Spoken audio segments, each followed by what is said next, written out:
In 2024, the much-anticipated reboot of The Crow hit the theaters, and the response to it was not at all like how everyone was expecting it to be, a triumphant resurrection. Instead, it felt forced.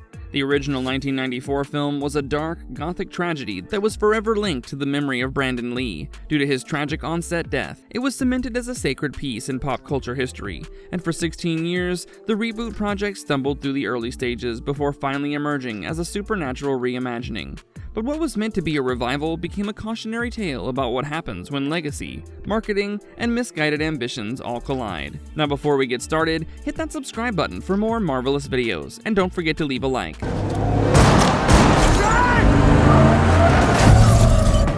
Okay, so the 2024 film retells the story of Eric Draven and Shelley Webster in ways that immediately set it apart from its predecessor. Instead of the raw, almost random violence of street thugs that robbed Eric of his love in the original, this version begins with Eric and Shelley meeting during rehab. Two wounded souls trying to rebuild their lives. Their romance blooms in a world of second chances, which gives the story a contemporary, grounded emotional hook at first. But rather than facing nameless criminals, their tragedy is tied directly to a villain, Vincent Roig, a corporate overlord with ties to the supernatural. Roig isn't just a gangster, he's a devil's middleman. His power derives from a Faustian pact. He trades souls to hell in exchange for immortality and command over earthly power. When Eric and Shelley cross his empire, their deaths become not a cruel accident of fate, but part of a cosmic ledger. Eric's resurrection isn't driven solely by grief and injustice, but by a set of rules imposed by Kronos, a supernatural arbiter who informs him that the balance must be restored. This mythological framework makes Eric's mission more about fixing a broken metaphysical equation than about clawing his way back to vengeance out of sheer pain. For some viewers, this offered a new dimension of a grander, more operational take on the Crow mythos. For many, it stripped away the intimacy and relatability that defined the original. The first Crow worked because anyone could imagine the horror of losing love to senseless cruelty. But tying it into hellish bargains and cosmic mechanics, the remake's central tragedy becomes less human and more abstract. Any reboot of The Crow was always going to be haunted. Brandon Lee's death on set in 1993 wasn't just a tragedy. It turned the finished film into something almost untouchable. Alex Proyas, who directed the original, has consistently referred to the remake as a mistake. Ahead of the 2024 release, he condemned it outright, labeling it a cynical cash grab, and reminding audiences that The Crow belonged to Brandon, and the story and its imagery had become his legacy. The words carried immense weight, because when the very creator of a cult classic shows disapproval of a project, it sets the tone for the fans' expectations. People who saw the original growing up had immense respect for it, and when the trailer for the reboot was released, it confirmed their worst fears. Instead of excitement, it drew a staggering number of dislikes on YouTube. It was an early sign of the storm to come. The dislike ratio became a badge of resistance. It was a signal that the project was not welcomed even before it debuted.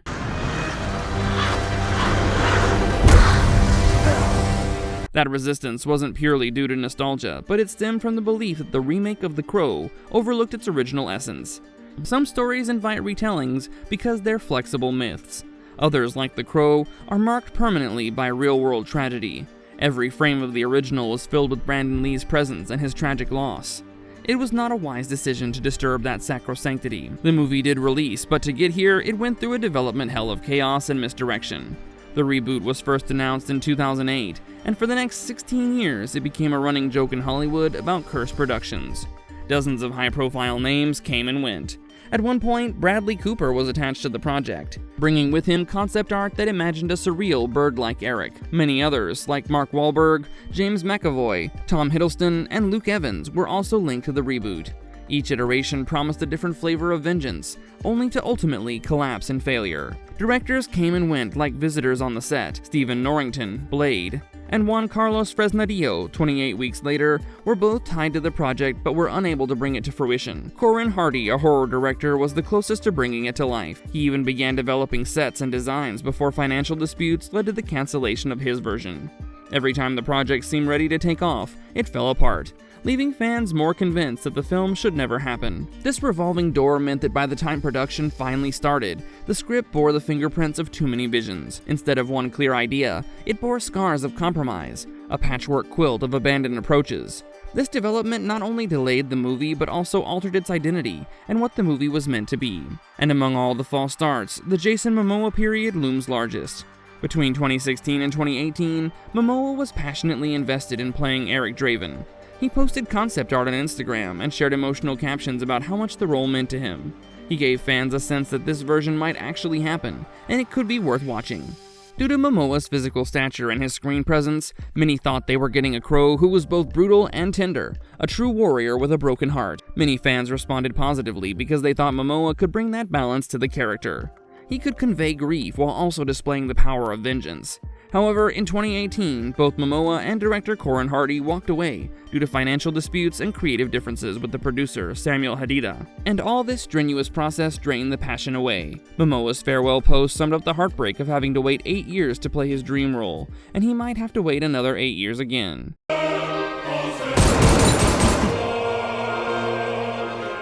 That moment stung. For fans, it wasn't just another failed reboot. They were convinced that it was the death of the version that might have worked, and Momoa's departure became symbolic of the project's cursed nature. When Bill Skarsgård was announced as the new Eric Draven, the reaction was divided. On one hand, Skarsgård is a chameleon, known for vanishing into roles from It's Pennywise to Hemlock Grove. On the other hand, he always carried baggage from his horror persona. Due to this, the audience expected something unsettling, maybe even too theatrical. Reports surfaced about his audition process, where he filmed action sequences on the set for Boy Kills World, and then performed an emotional soliloquy that impressed the producers. His dedication wasn't in question, but what split the fans was his look. The makeup and costume were drastically different from Brandon Lee's iconic black and white look. Instead of gothy simplicity, Skarsgård's version leaned into smeared eyeliner, tattoos, and stringy hair. Online, comparisons to Jared Leto's Joker surfaced almost immediately, and it was a damning association for the comic book fans. While some critics praised Skarsgård for bringing vulnerability, most others argued that the design made him look more edgy than a person consumed by grief. In short, the casting wasn't the problem, but the design was. What always matters is the perception of the viewers, and that tilted negatively. The movie narration's biggest gamble was the villain. In the original, Eric's enemies were brutal but human. Most were street thugs who embodied random, senseless violence. In the remake, Vincent Roeg is a supernatural crime lord blessed by the devil. He doesn't order hits to have people killed. Instead, he harvests souls. This change was meant to raise the stakes effectively, but it backfired. Because Eric's message was no longer directed at the men who reminded us of real-world cruelty, it shifted to a supernatural being, a symbol of evil so grand that it lost its relatability.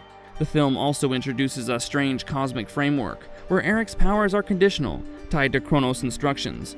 It made the rules confusing. Was Eric free to avenge his love, or just a pawn in some celestial game? By layering on mythology, the film lost the sharpness of its emotional blade. Grief feels immediate when random cruelty triggers it. It feels diluted when it's folded into a cosmic bookkeeping exercise, which we have seen countless times before. And when the movie was released, the critics didn't hold back. Reviews called it unfathomably awful, repulsive, and even the worst movie of the year. Variety noted its lack of atmosphere, Slash Film criticized its over-explained origin sequences, and Business Insider lamented how it stripped away the Gothic soul of the story.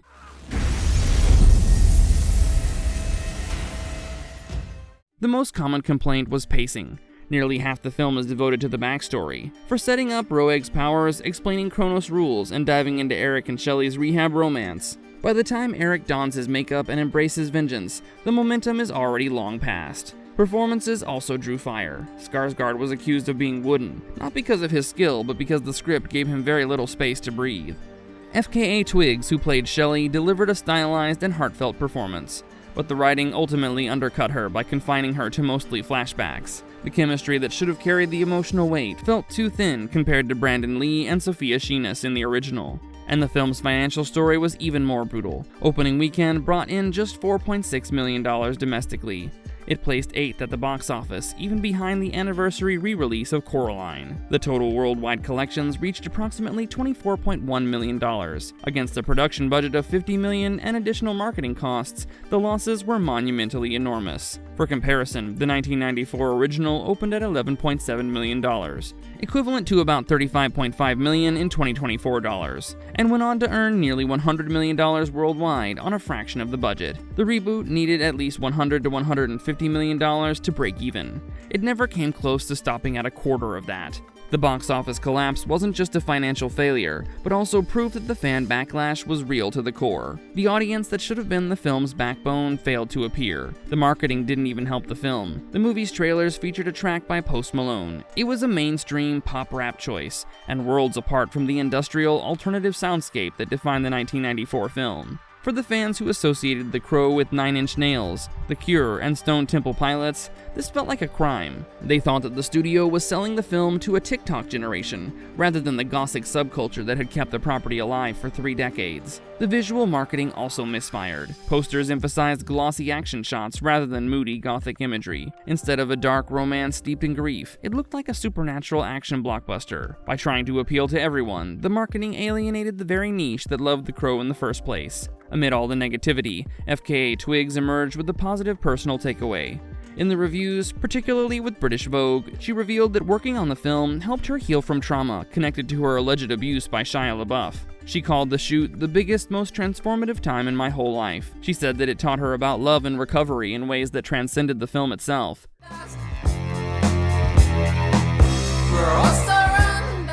While critics may have dismissed the movie, Twig's performance and personal growth offered a silver lining.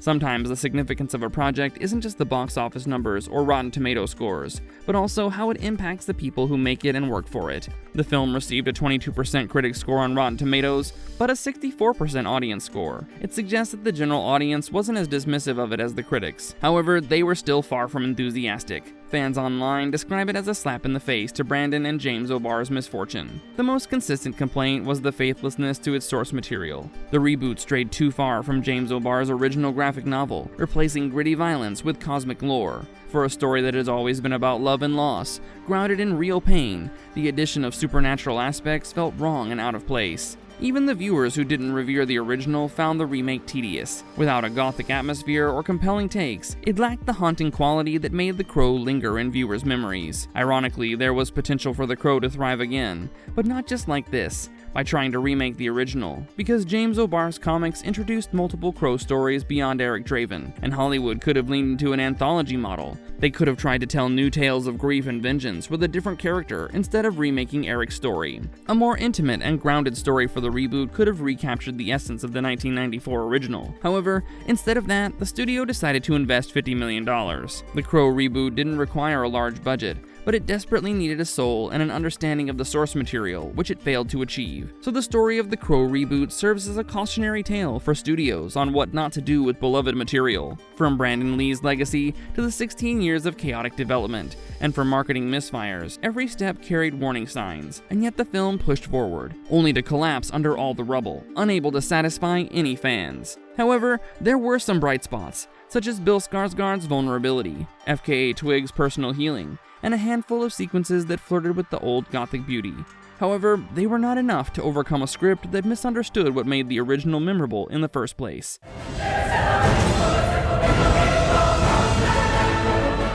And in the end, this reboot was a reminder that some stories don't need retelling. Some legacies should be honored and not reimagined. And sometimes, the simplest revenge tale, told with heart and restraint, will always land harder than a spectacle built on underdeveloped mythos. If you liked our content, don't forget to leave a like and subscribe to us if you haven't already. Have a good one and be safe. Thanks, everyone.